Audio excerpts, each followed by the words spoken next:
Assalamualaikum warahmatullahi wabarakatuh. Perkenalkan nama saya Ija Dimyati. Saya di sini akan menjelaskan tentang referensi kredibel dalam menulis ilmiah. Apakah perlu? Apa sih referensi kredibel itu? Pengertian referensi dikutip dari Google ialah informasi yang dijadikan rujukan atau petunjuk dengan tujuan untuk mempertegas suatu pernyataan. Sedangkan kredibel itu sendiri, menurut Kamus Besar Bahasa Indonesia atau KBBI, adalah perihal yang dapat dipercaya. Sehingga dapat kita simpulkan bahwasannya referensi kredibel adalah bacaan yang terdapat dalam suatu sumber, baik secara online maupun offline, yang sifatnya sesuai data dan tanpa dibuat-buat. Referensi kredibel ini paling banyak ditemukan dalam buku, surat kabar, dan jurnal karena memuat data hasil percobaan tanpa rekayasa.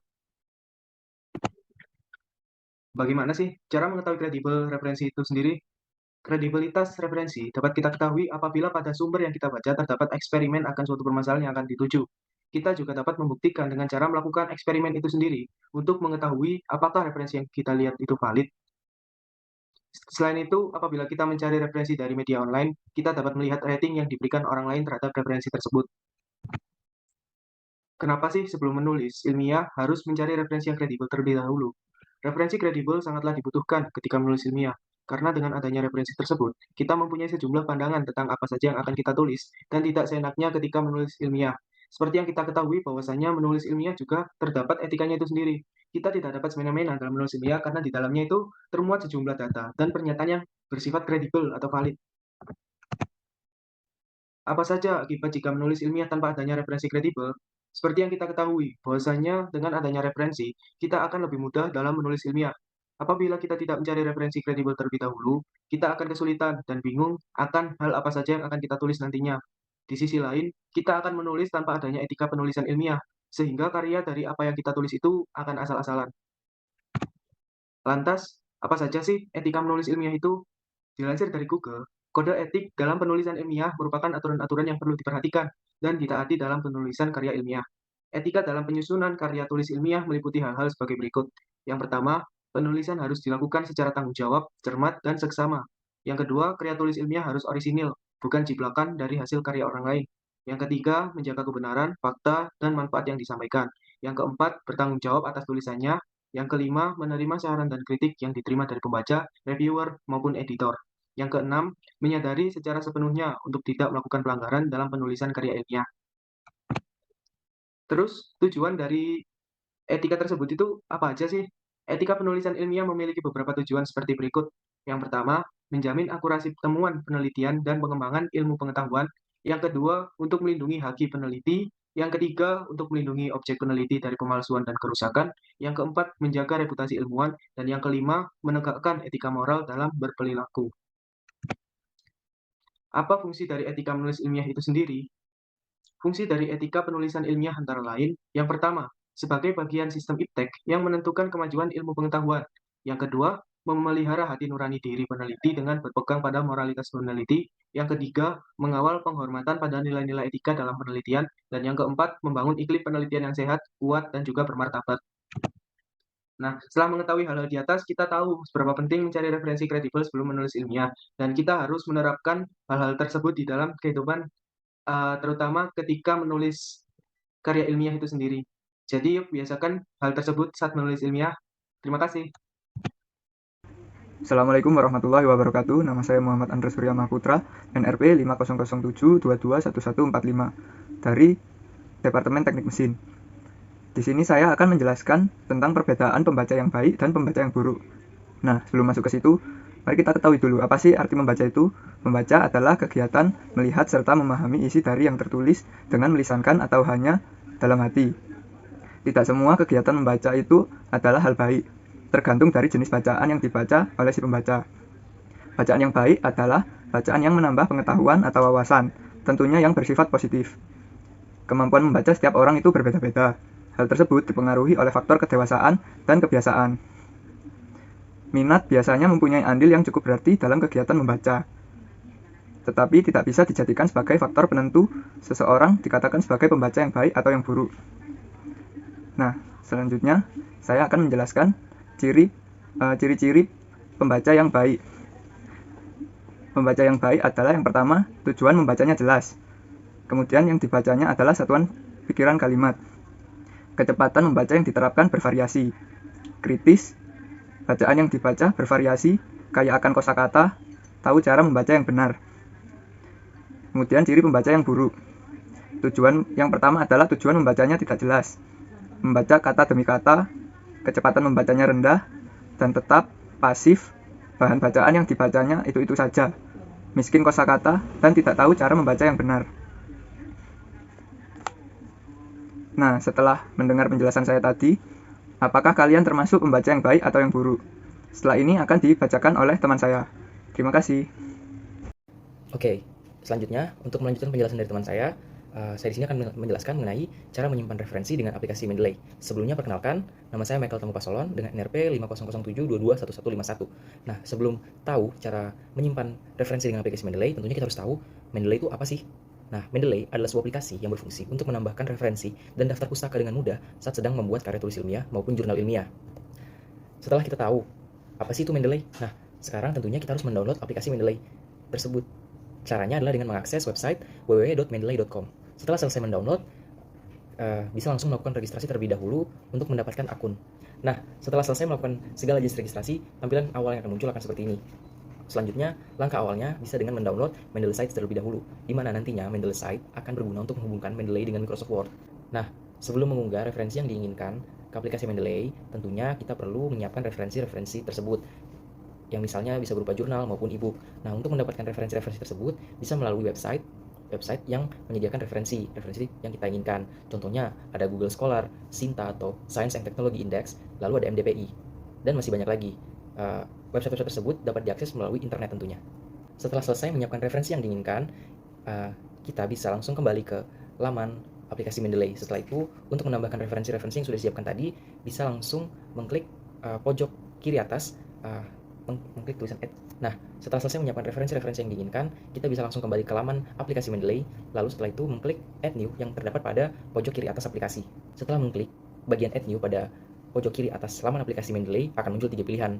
Untuk pilihan yang pertama yaitu Files from Computer, seperti namanya, kita perlu menyiapkan terlebih dahulu referensi seperti apa yang diinginkan untuk diunggah ke aplikasi Mendeley. Nah, referensi-referensi ini dapat berupa e-book maupun jurnal yang berbentuk PDF. Untuk mendapatkannya bisa diakses melalui website-website yang menyediakan jurnal maupun e-book tersebut.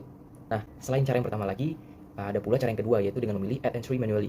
Berbeda dengan cara yang pertama tadi, cara yang satu ini seperti namanya, kita harus memasukkan referensi dengan manual. Setelah mengklik bagian Add Entry Manually, tampilan mungkin akan terlihat asing. Dengan cara ini, kita sebagai yang menyimpan referensi, bisa dengan leluasa memilih tipe referensi, judul, penulis, bahkan isi dari referensi itu sendiri. Atau bisa juga dengan memasukkan data berupa AR, XVI, atau DOI, dan PMID, ataupun yang lainnya, yang merupakan identitas yang berada pada jurnal maupun e-book.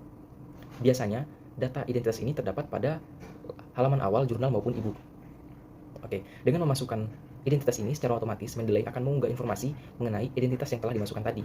Sama seperti namanya, Add Entry Manually, maka perlu mengunggah sumber referensi secara manual juga. Bisa dengan mendownload terlebih dahulu referensi yang diinginkan dengan bentuk PDF. Lalu, cara terakhir untuk menyimpan referensi. Lalu, cara terakhir bisa dengan import library. Dengan cara ini, aplikasi Mendeley dapat menyimpan referensi yang hanya menyediakan format BibTeX, EndNote, ataupun RES. Salah satu contohnya, misalnya kita menyimpan link referensi yang diinginkan dengan format .bib. Lalu link tersebut akan tersimpan secara mandiri di penyimpanan laptop maupun PC Anda. Untuk menambahkannya, bisa langsung kembali ke laman aplikasi Mendeley dan memilih Add New dan memilih pilihan Import Library. Karena tadi menyimpannya dengan format .bib, maka memilih BibTeX. Lalu akan terbuka penyimpanan di PC maupun laptop Anda. Setelah itu, kita bisa memilih link tadi yang sudah tersimpan. Nah, secara otomatis nanti link tersebut akan terunggah ke dalam aplikasi Mendeley. Kira-kira seperti itu cara untuk menyimpan referensi ke dalam aplikasi Mendeley. Halo semuanya, nama saya Richard Junius, nomor NRP 50072221159 dari jurusan Teknik Mesin.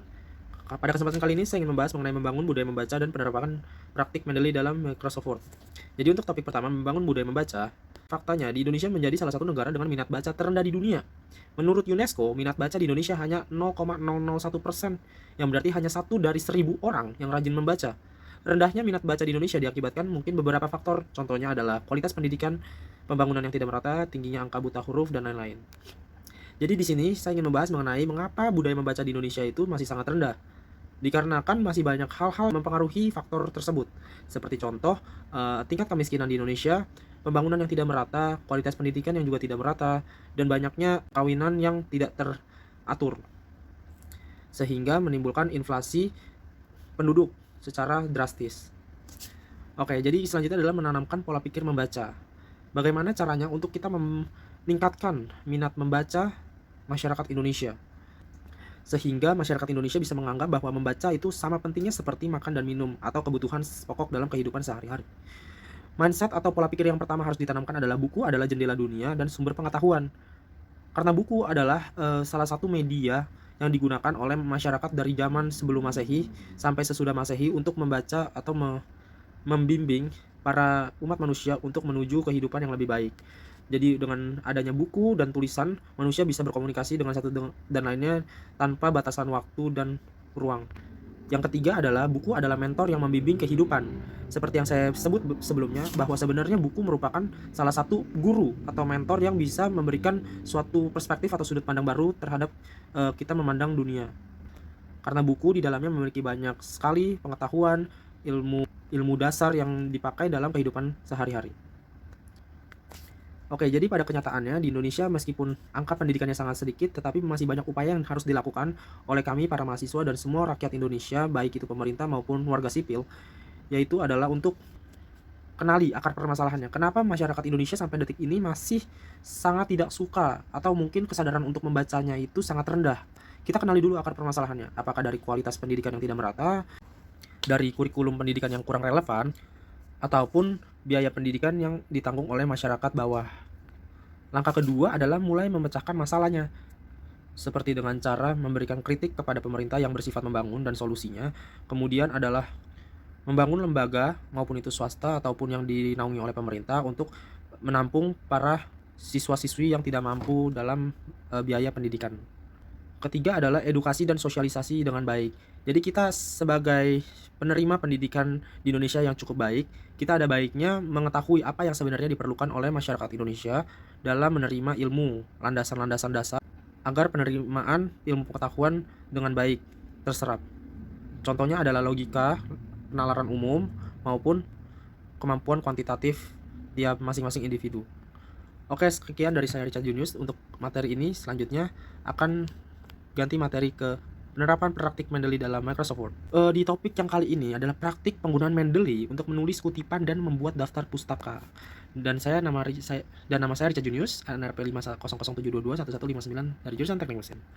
Jadi membuat kutipan dan daftar pustaka dengan Mendeley di Microsoft Word merupakan topik yang akan kita bahas pada kali ini. Akan terbagi menjadi dua bagian, yaitu bagaimana membuat kutipannya dan bagaimana cara untuk membuat daftar pustaka. Oke, kita mulai dari langkah-langkahnya ya. Membuat kutipan dengan aplikasi Mendeley.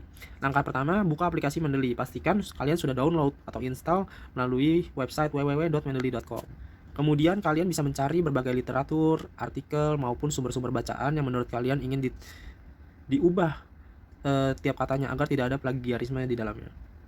Dengan cara masukkan referensi sumber bacaan yang kalian sudah dapatkan sebelumnya, kemudian tekan add pada kiri atas tampilan Mendeley. Kemudian adalah hubungkan Mendeley dengan Microsoft Word. Karena kita di sini topiknya ingin menggunakan Mendeley dengan hubungkan ke Microsoft Word, jadi di sini diwajibkan untuk mempunyai aplikasi Microsoft Word yang bisa kompatibel dengan aplikasi Mendeley. Kemudian membuat kutipan dengan tekan reference dan insert citation dan klik go to Mendeley.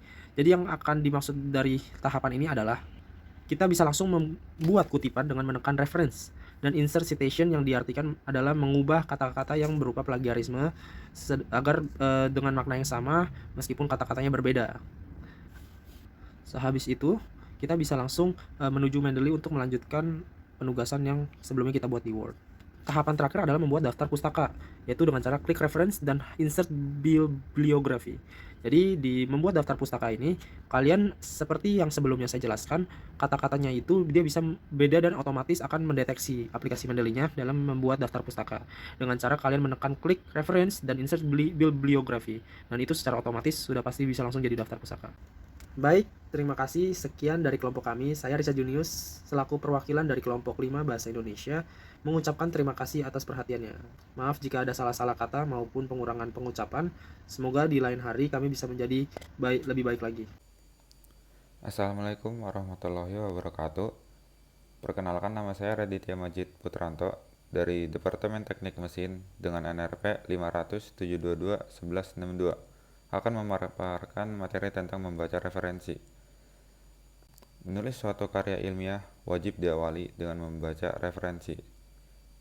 Apa tujuannya? Tujuannya agar dapat, yang pertama, memperkuat argumentasi, yang kedua, menghindari plagiarisme, yang ketiga, menghargai karya orang lain, dan yang terakhir, memberikan informasi kepada para pembaca.